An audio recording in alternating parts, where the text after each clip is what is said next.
Assistant Public Defender Duffy Luba on behalf of Mr. Harvey. Mr. Harvey, could you tell the court your name, please? You can say it. No, you need to say your name, sir. Sir, what is your name? Harvey. Your full name? Edward Harvey. Thank you. What are we doing? Your Honor, I'd like to set this matter for preliminary examination, please. Yes. So discovery is complete. It is not, Your Honor. We're still waiting on receiving some body camera. Harvey's indicated to me that he would not like to waive any time frames and would like to set this matter for. All right, but he understands also that if that does not appear, it's not going to be the basis for an adjournment. He does understand that I did review those, Mr. Harvey. We'll have their witnesses available on the 28th. Can you reach out to the sheriff's department about the body camera? I heard that, but I think I need to do a little bit more discussion. Preliminary examination will be set April 28th, 2026, 9 a.m. That's before me. Thank you, Your Honor. Esteban. Mentioned that Mr. Harvey has contacted a number that the victim is using 16 times from how he knows the number for the victim is she's referred to as his wife. He loves her, begging for her forgiveness. So at this point, I'm going to be asking for his calls and texts to be revoked. He talks about what might happen with the case, if they come to court, if they don't come to court. So at this point, I'm ask for his calls and texts to be revoked. That's any response. No, this is my first time hearing about this. It's not too hard. Well, we'll get that to him. And at this point, I'm going to revoke the defendant's phone and texting privileges from the Washington County Jail. Right. Thank you.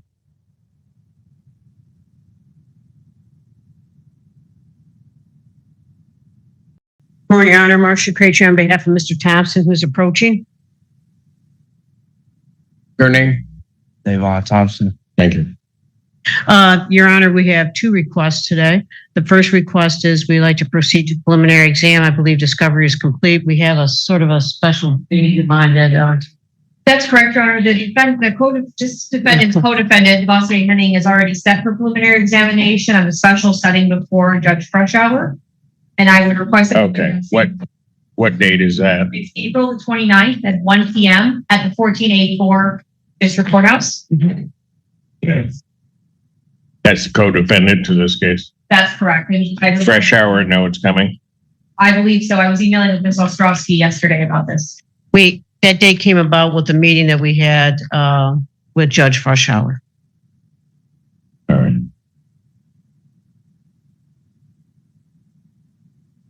And I'm presuming then the people would have their witnesses available. We'll do our best, Your Honor. All right. Preliminary examination, April 29th, 2026. What, sit at 9? 1 p.m., Your Honor. 1 p.m. The second request comes from my client. He would like me to address bond briefly. Go ahead. Okay. My client stands before you, a young man who was 17 when this incident allegedly occurred. I believe his criminal history at the juvenile is pretty, I think he's got a CCW, if I'm not mistaken.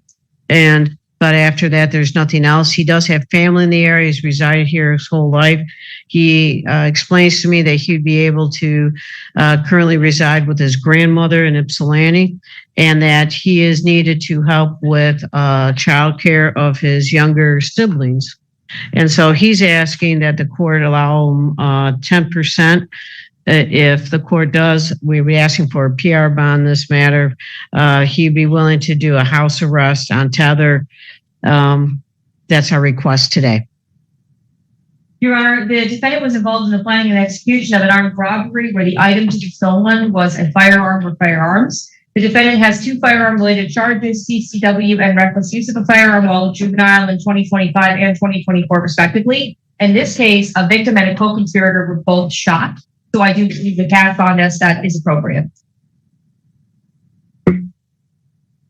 So 2 people got shot in this whole ordeal. Motion for bond reduction denied. Bond will continue. Thank you, Your Honor. Your Honor, Marcia Krejci on behalf of Mr. Wright, who's approaching.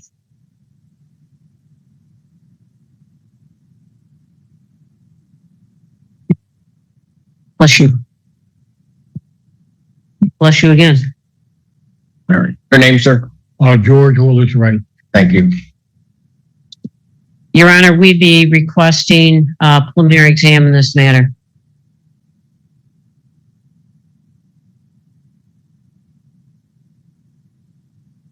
You have all discovery. Yes, I do, Your Honor. Your other witnesses.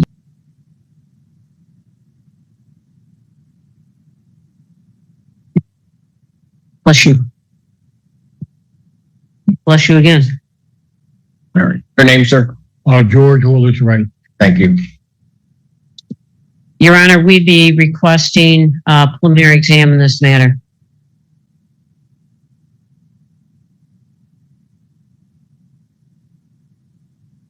You have all discovery.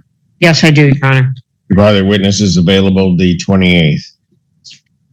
Preliminary examination person at the 28th, 2026, 9 a.m. before me.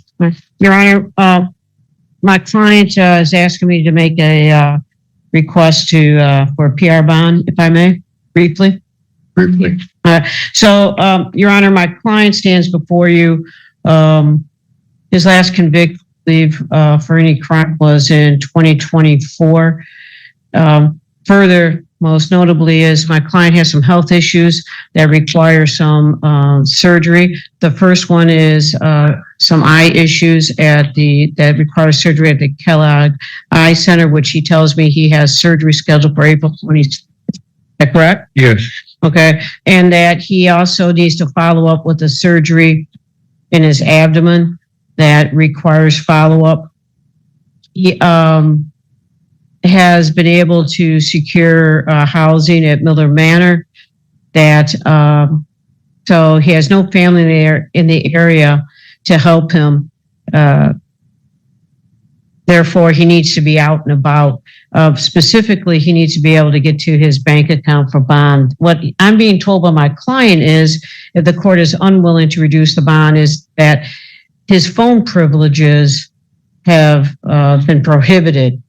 I don't know if that's true or not, but because I haven't been able to research that through the jail, but he's asking to have phone privileges. So if the court is unwilling to give him a PR bond, then the court would be, he could then make arrangements with a bail bondsman. Your Honor, at this time, the people are going to be objecting. This is the case was strangled by the defendant to the point of unconsciousness and walked to ensure the defendant were pleaded. He had a very lengthy history of domestic violence, including a DD conviction in 2010, 2 FAX from 2015, a DD conviction in 2019, and ongoing aggravated DD for 2019 for the 2023 domestic violence conviction, along with the dismissed DD for 2025. So at this point, I'm objecting. As to the phone privileges, I don't recall that being revoked. I don't believe that was trusted arraignment. So I don't see that. I ordered it. So I don't. Right. My client says it's from a previous incident case that it was convicted, but if it is, then I guess a stipulated order from the court. I'm not stipulating any. I don't know why they're revoked. It may be proper that they are revoked because I had contact the victim. So I'm not going to agree to anything regarding that. You can talk to the prosecutor about that. And I'll with it, but I'm not agreeing. I want to make it clear. I'm not agreeing to restore anything. Sure. Motion for bond reductions denied. Bond will continue. Thank you, Your Honor. Bond reduction denied.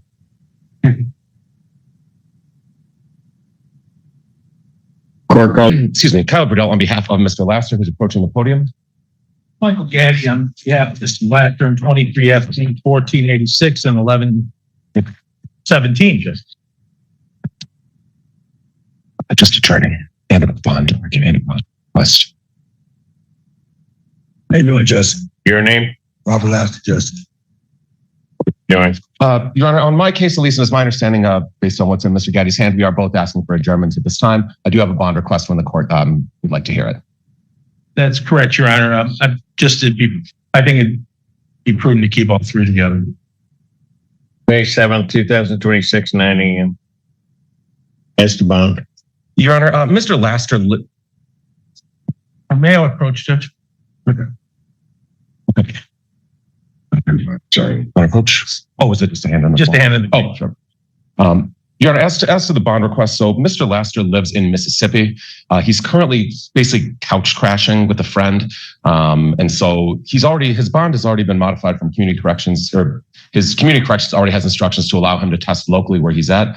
But at this point, it's my understanding that he does not have permission to leave the state. So we just ask that he be allowed to return to his family. He has a 10-year-old daughter and an 8-year-old grandson back home in Mississippi that he needs to get home back to and take care of. So first thing though is that he corrected the community corrections violation. Yes. That is correct, Your Honor. He went and tested this morning. I spoke to him yesterday. I went and spoke to him yesterday. He called yesterday before anybody said immediately after I informed him of the issue. And I'll echo the same as Mr. Gaddy. He was very apologetic and Mr. Lass was very apologetic and eager to correct his misstep and his oversight. Response from the people. Your Simpson has gotten he did his initial test. I don't know if we have those results yet. It was just this morning. That would be something I might be interested in. Before any agreement. Yeah, just because it was that bond violation, not going to test for almost a week. Maybe a week, actually, now that I think about it, it was the 9th. Motion for bond modification. All right, bond will continue as it's as you can't be the state. Understood. Thank you. State your apologies. 7. Thank you. Oh. Thank you, Your Honor. Thank you, Your Honor.